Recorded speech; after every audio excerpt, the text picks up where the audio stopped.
This is Talk of the Town, a weekly program featuring community events happening in and around Northeast Michigan, with your host, Nancy Smitham, and the latest news from Alpena Community College with Dr. Olin Joynton. And now, today's Talk of the Town. Good morning and welcome to Talk of the Town. I'm Nancy Smitham. My first two guests today are both from Thunder Bay National Marine Sanctuary.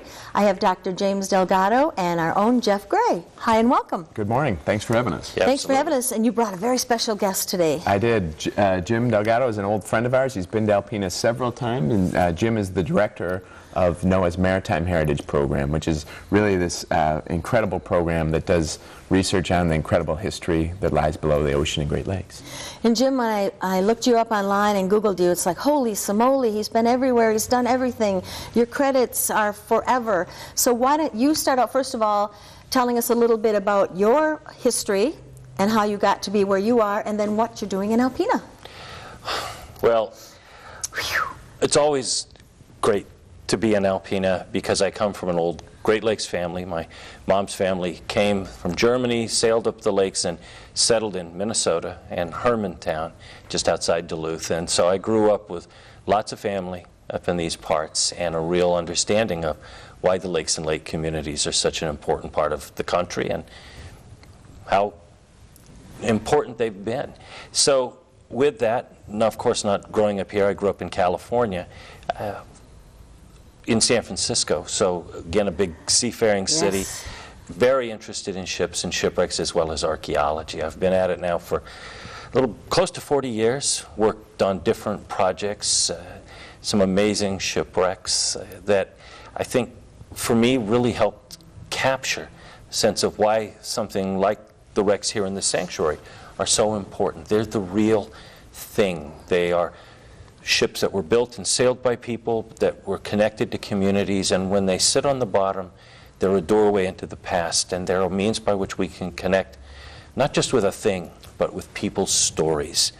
I've been working as of late on Titanic, was chief scientist for the 2010 mission to help map the wreck in more detail, and in that, I think what you understand as you're working with these things, particularly in those museums at the bottom of a lake or at the bottom of the sea, is that they're frozen moments in time that, if you connect with them, can share insights into not just big events, but people's lives. And I saw where you're trying to preserve history, trying to find out what happened, identify victims, all the things that you're trying to do. What's your favorite project you've ever worked on?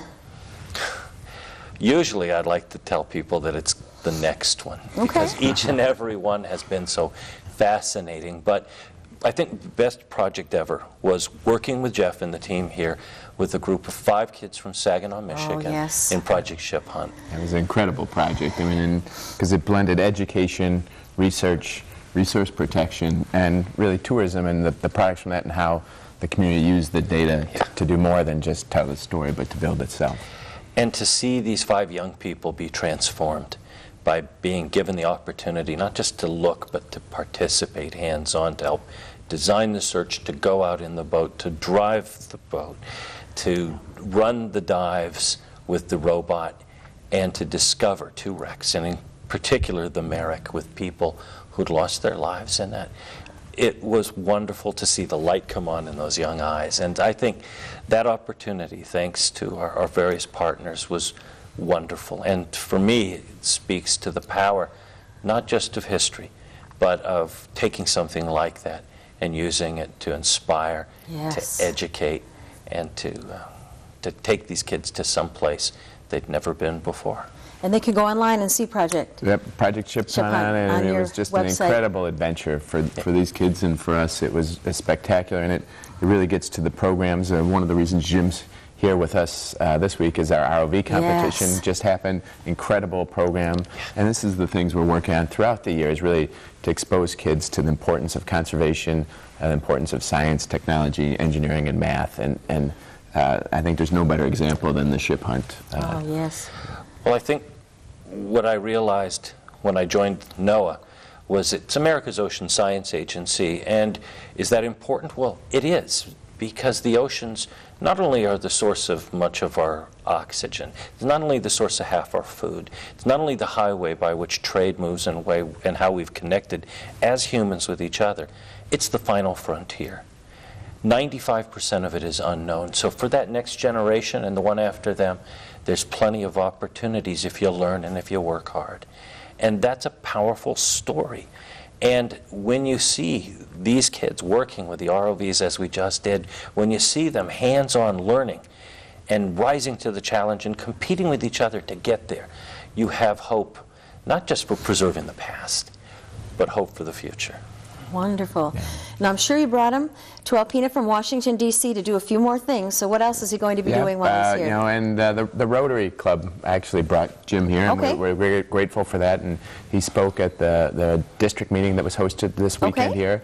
And then he's also was part of the ROV competition. And then tomorrow morning we'll be meeting with the folks from the Marine Tech program at the college, where these students are now taking that next step to explore and to be part of ocean exploration. Another program that started out small, not knowing, and it's just unbelievable. And it will be a great opportunity. We do everything we can to connect these students with the real deal, the people that are out there exploring, doing the work, and it'll be a fun day tomorrow. I know they've got a lot of questions for you tomorrow. So I'll bet. And, you know, just want to thank you, too, for coming here, because, you know, your support and your input has certainly made the Marine Sanctuary a better place for all of us and keeps it going. And thank everyone in Washington for us, too. But don't take Jeff away from us. No, we wouldn't do that. You know, we're so proud of what Jeff and the team do here in Alpena, and of Alpena and the Sanctuary. Recently, we had a visitor from Sweden. He was on a mission from the King. Amazing. To learn more about how a place like this works. He came up here, went back, made a report to the King of Sweden, and now they're going to create something like Thunder Bay in Sweden to protect some historic wrecks. And this guy help sell the King of Sweden on that. And Jeff does. He has a remarkable team. They're so involved in the community, so involved in the history and the preservation of our Great Lakes, and we're very, very fortunate to have this in our own backyard. Great to hear. Well, we're out of time. I want to thank you both very much for being here. Next time we have to book a whole show because we've got to start with too much to talk about. Well, we'll see you next month. So. You will. Thank you very much. It's nice to see you. Thank you. I'll be right back following these messages. Welcome back. My next two guests are both here from Alpena Civic Theater, and they're here to talk about Kiss Me Kate. I have Jay Kettler and Carol Witherby. Hi and welcome. Thank you, Nancy. Nice to see you today. We want to get started right away because we have so much to talk about, and you both are so excited about Kiss Me Kate. So, Jay, you start because you're the most excited. Oh, yes. It opens in 2 weeks. Box office opens on Monday, but we've assembled a cast of 25 singers. Amazing. And everyone has a better voice than I have. Not as good as Carol sometimes, but really good singers and really good actors and actresses from all over Northeast Michigan. And they're doing a wonderful job with this Cole Porter musical. So many good songs. Wunderbar. Another opening, another show. So in Love. It's a mushy song. Yes, Carol likes that, and she uses her expertise as musical director to block some of the music. And I like to deal with the violence and the big people on stage. So when folks come to see the show, they're going to be entertained from the moment they walk in the door until the moment they leave, and they'll cry a little, they'll laugh a whole lot, and they'll really enjoy excellent actors and actresses singing beautiful songs. Which are our friends and neighbors from the community. That's the most exciting thing. And that's what you said. We're so lucky to have the talent that we have in our town to come on stage and present for all of us. Right.